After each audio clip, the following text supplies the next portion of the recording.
Broad Street Records has been located in Waverly, New York for nearly 18 years. When first started by local record collector Pat Ayers, it was called the Vintage Emporium, but then relocated down the street and changed its name to Broad Street Records. This fine establishment houses literally thousands of records, not to mention many CDs and tapes as well. Every genre can be found here: classic rock, jazz, metal, punk, and even indie. In this video, you, the new employee, will learn how to run Broad Street Records, the largest crop of CDs, LPs, and tapes in the area.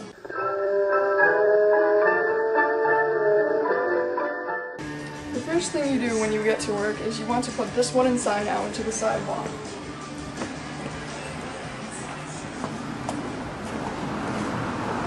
I've been working here for almost 2 years, and I have to say, the only way that the majority of people know that this place exists is by this wooden sign out on the sidewalk.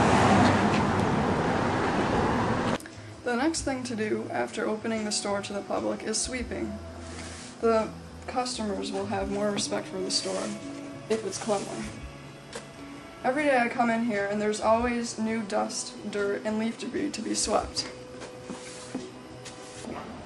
If you're wondering what this gray debris is that seems to replenish itself every day in front of the door, you will soon find out that it is actually cigarette ash from the hipsters who incessantly smoke in the cafe next door. The last thing you want to do when opening the store is cleanliness.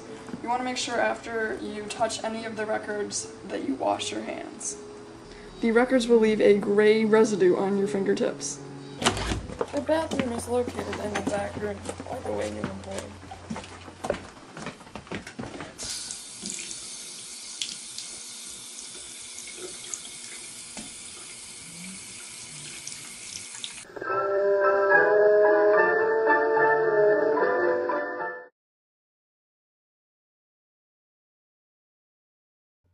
As an employee of Broad Street Records, it is your job to deal with this business's most precious resource, our customers. There is a colorful array of characters who visit Broad Street Records, so you always have to be on your toes and ready to deal with them. As a record store employee, it is important to have music playing at all times. But beware. You do not want to play music at an extremely loud volume. It will make the customers feel unwelcome and uneasy, especially if it is offensive.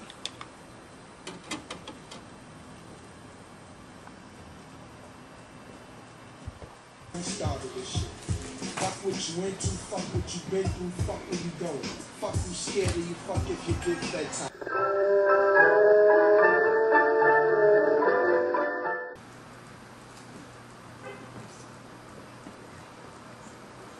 Hello, do you have any McGilly? As a new employee, it can seem like a daunting task to familiarize yourself with all of the music in this record store. It is almost impossible to know where everything is in the store. I will now go over the basic sections of the record store. First, there's the basic rows of alphabetized records. They go from the front to the back. Second is the jazz section here in the back. Third, there is the $1 section here in all of these boxes. Fourth is the sealed rack back here for any of the new things. Fifth is the very classic rock section back here in the side aisle. It's got Cream, Dylan, Jimi Hendrix, Clapton, all that kind of stuff. Sixth is the classical section over here. It is overflowing because lots of people donate classical. Seventh is the metal section over here. It's got stuff like Whitesnake and Quiet Riot. Eighth is the Beatles section and the Beatles solo project section and the Rolling Stone section. That's all. Ninth is the 45s. 10th is the $2 CDs. These are not alphabetized or categorized. 11th is these two rows of slightly more expensive UCDs, and they are alphabetized, and the lower half of the alphabet is underneath these two rows. 12th is the upper part of this aisle, and it is all new CDs, and they are alphabetized, and the last two racks are the overflow. 13th is the bootleg concert CDs. 14th is the country CD and record section. 15th is all of these records underneath here. These are all soundtracks or compilations. 17th is the section of tapes that are all alphabetized and individually placed. 16th is this section up here by the cash register. It is not alphabetized, it is just a bunch of random artists. Records Club. 18th is the overflow of all of the alphabetized rows, and it is underneath.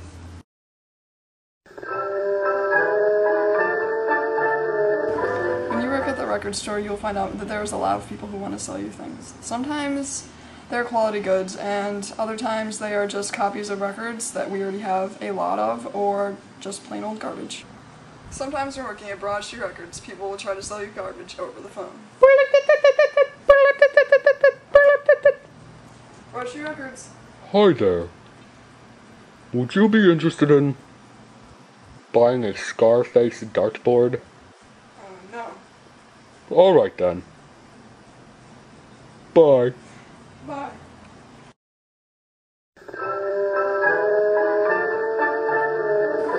When you're working at the record store, you will find that there is always an unruly late customer who wants to come in right when you are closing.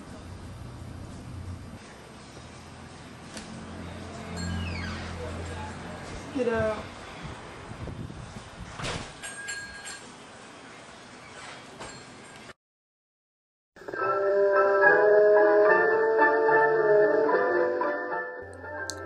Well, now it's time to close the store. Hopefully you had a good day and made some money, as well as supplied the community with music. So bring in the sign.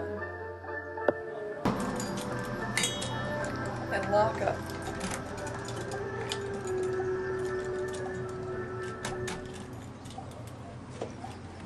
This is the end of the Broad Street Records employee training video. Congratulations, new employee. You've been trained.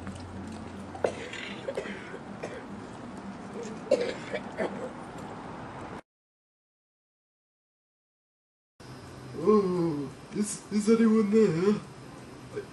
I think I found my Mickey Gilly. This looks like it at least.